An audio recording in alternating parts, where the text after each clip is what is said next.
ৰামৰাজ বিন্দু ৰাম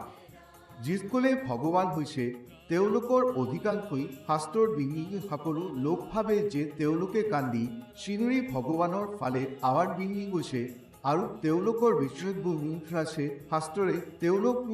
বিনি কৰা সেইবিন্দু ভগৱানৰ নামত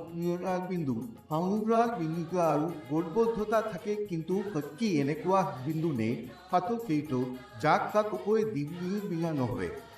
সকলো মানুহে নিজৰ দৃষ্টিভংগী অনুৰাগ বিন্দুকৈ যাম যে তেওঁলোকে কি বুজি পালে যদি কোনোবাই মোক ভগৱান বিন্দু তাতে মই ভগৱান হৈ যাওঁনে আমাৰ পুৰ এই বিশ্বজগতৰ পুৰৰ সৈতে জুৰি থকা আসনে সেইটো জানিব লাগিব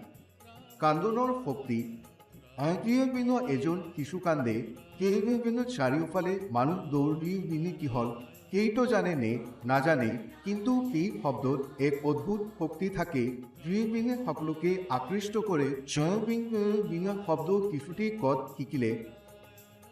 স্বাভাৱিক আত্মশ্বৰিক শব্দ এই শব্দ শুনি মাতৃও তীব্ৰগতিত দৌৰি আহে আৰু চাই কেনেকৈ শিশুটিক শান্ত কৰিব পাৰিব এবাৰ শিশুটি কান্দিলে সম্পূৰ্ণ পৰিৱেশ উত্তাল হৈ পৰে মন্ত্ৰৰ শক্তি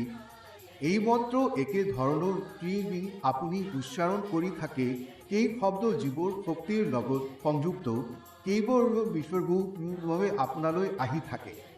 এই মন্ত্ৰ উচ্চাৰণ কৰোঁতে এক গভীৰ ধ্বনি অনুভৱ বিন্দু আপুনি ভাবিব যে শব্দ বাহিৰ হৈ আছে কিন্তু কেই শব্দ কত আছে কেইটো বিচাৰি ফুৰিব লাগিব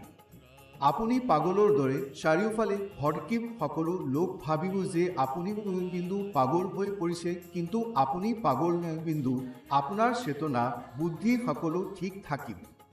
আত্মসন্ধানৰ যাত্ৰা যেনেকৈ হৰণী মৃগ নিজৰ নাভিৰ সুগন্ধ খুজি চাৰিওফালে দৌৰে আপুনিও এই একে অৱস্থাত উপনীত হ'ব শেষতো আপুনি বুজিব যে এই শব্দ আপোনাৰ ভিতৰতে আছে তাৰ পিছতো আপুনি কোনো কাকো কিবা বুজাই নকি গভীৰ চিন্তাত বহি থাকি আপোনাৰ নিজস্ব অন্তৰ্নিহিত গভীৰতাত তল গৈ পৰিব এনে অৱস্থাৰ পিছতে সমাধি আৰু নিৰ্বিকল্প অৱস্থা আহে এই সমাধি অৱস্থাত সকলোৰে অধিকাৰ আছে সমাধিৰ অভিজ্ঞতা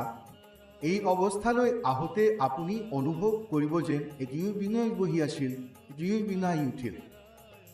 বিনয় আপুনি বিন্দু চাই চাব দেখিম যে 6 ঘণ্টা একে অৱস্থাত বহি আছিল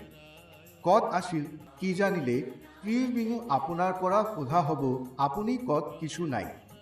কিবা জানিব নোৱাৰিলে কিন্তু আনন্দত আছিল আবিষ্ট হৈছিল আত্মানন্দৰ বিন্দু এনেদৰে আপুনি এক গভীৰ আবেগ আৰু শান্তিৰ অৱস্থাত উপনীত হ'ব এই অৱস্থালৈ আহিলে পুনৰ সংসাৰত উভতি আহিবৰ ইচ্ছা নাথাকে বিশ্বজগত শূন্য যেন অনুভৱ বিন্দু কিন্তু এক অনন্ত আনন্দেৰে ভৰিপূৰ এই আনন্দৰ কোনো কাৰণ নাই কেৱল আনন্দ একেইপিনে আপোনাৰ শৰীৰ নিৰ্জীৱ হৈ থাকিব যেন কিবা ঔষধেৰে আপোনাক নিৰ্জীৱ কৰি বিনোৱা হৈছে আপুনি নিজেই নিজৰ শৰীৰ কাটোতে চাব কিন্তু আপোনাক কিবা অনুভৱ নহ'ব আন বিন্দু কৃষকৰ দৃষ্টি মই এজন কৃষকৰ দৰে বীজ সিঁচি আছোঁ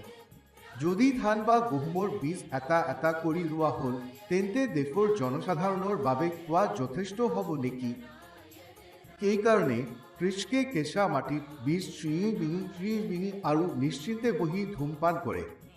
কিছু দিনৰ ভিতৰত সকলোফালে উদ্ভিদবোৰ লাহে লাহে গজিবলৈ ধৰে সেইবাবে মই নিয়ম অনুসৰি বীজ ৰোৱাৰ বিৰুদ্ধে প্ৰতিটো চকুত বীজ ছটিয়াই দিছোঁ আপুনি দেখিব চাৰিওফালে উদ্ভিদবোৰ আনন্দেৰে লহৰিছে